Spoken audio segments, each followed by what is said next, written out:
welcome to my channel, and today I'm coming with the last video from my flat. So as you know, in my wrap up I said I am filming these two videos on the same day because we are moving, and I think next week, well the week this is going up, is going to be so hectic.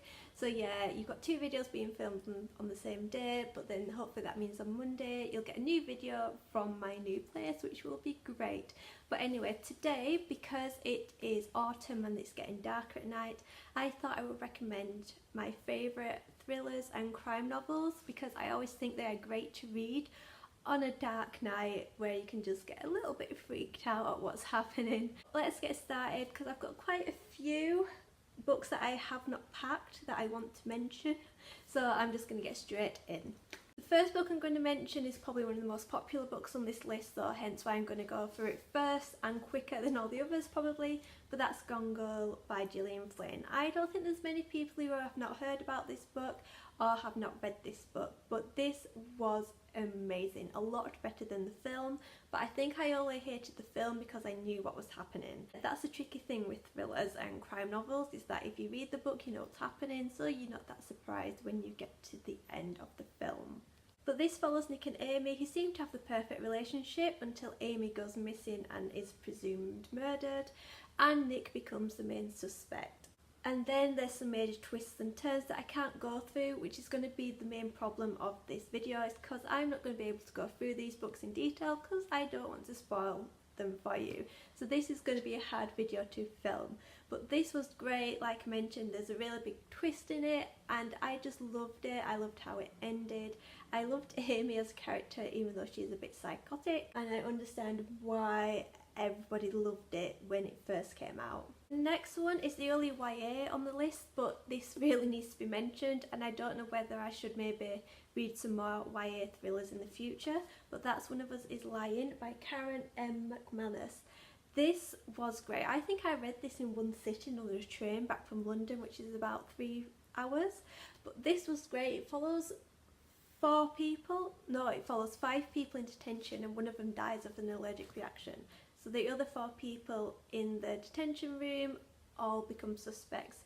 So you go into detail with each person, you go through their history, what their motives might be, and the ending, it is a really big shocker, but also I wasn't too keen on it, to be honest, but I still really love the books to introduce you to all these interesting characters, and it did really have you hooked because you want to find out who did it or if anybody did it at all. So I do really recommend this. Next books are all by the same author, and there's only 2 of them. Third one is on my TBR list up here, but she is fastly becoming one of my favourite thriller authors because she just drags me in and I get hooked, and that's B.A. Paris. Her debut novel was Behind Closed Doors, and this again follows what seems to be a perfect couple, but when you do get into it, turns out the woman is being abused by the man, and it really gets dark.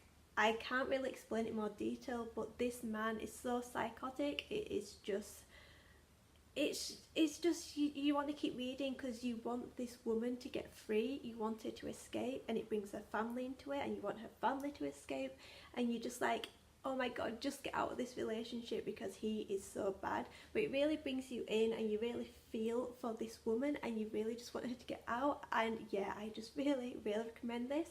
And I'm also going to mention her second novel, which is The Breakdown.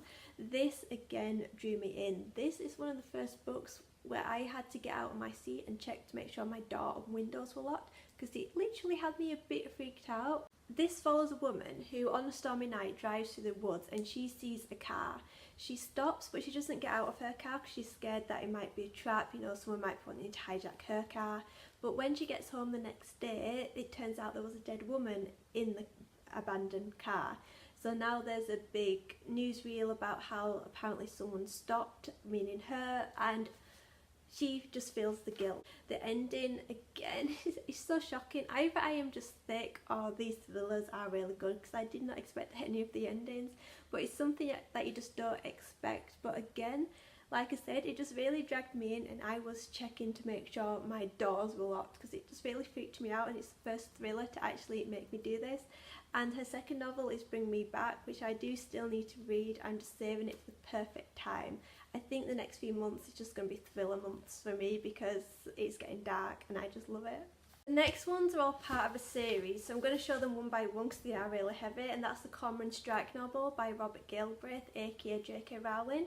First one being The Cuckoo's Calling, which follows the suicide of a model. Then we've got The Silkworm, which follows the death of an author. Then we've got Career of Evil, which I don't really remember. Everyone keeps sending body parts to Cormoran Strike and Robin. I am currently reading the third one, but that's in my bedroom and I can't bother getting up, but that's Lethal White, and that seems to be about a murder of a child in the past, which is really interesting, but I'm only like 100 pages into it. But for those who don't know, this follows Private Detective Cormoran Strike, who is an ex-army guy, and he has had to have his leg amputated due to a bomb going off when he was in the army. It also follows Robin, who becomes his temp, and they kind of solve murders together around the streets of London, which is my kind of thing. I love a good murder mystery, like a proper detective novel, which is what these are. And to say that I only picked them up when I found out they were J.K. Rowling, these are the books that got me into crime and this genre, so I have to really thank her for that, because without these books I wouldn't be filming this video for sure. But one thing that really gets me about this is the relationship between Strike and Robin. You kind of see it grow. At first Strike was like, oh, she's just a temp, but now you see him in the fourth book and she's literally his partner in the business, and I just really love the relationship. I don't really like where it's going at the moment.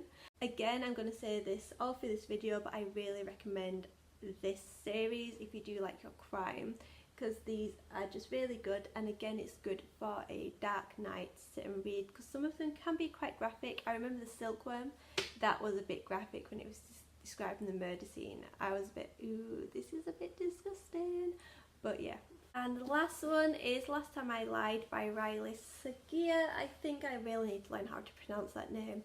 But this is the only book that I have reviewed, which I will link below, and it is a recent read as well, and I love this one so much. There is Final Girls, but Final Girls isn't as good, so this is why I'm only recommended Last Time I Lied. But this follows our main character, who when she was younger was at a summer camp and 3 of her campmates went missing.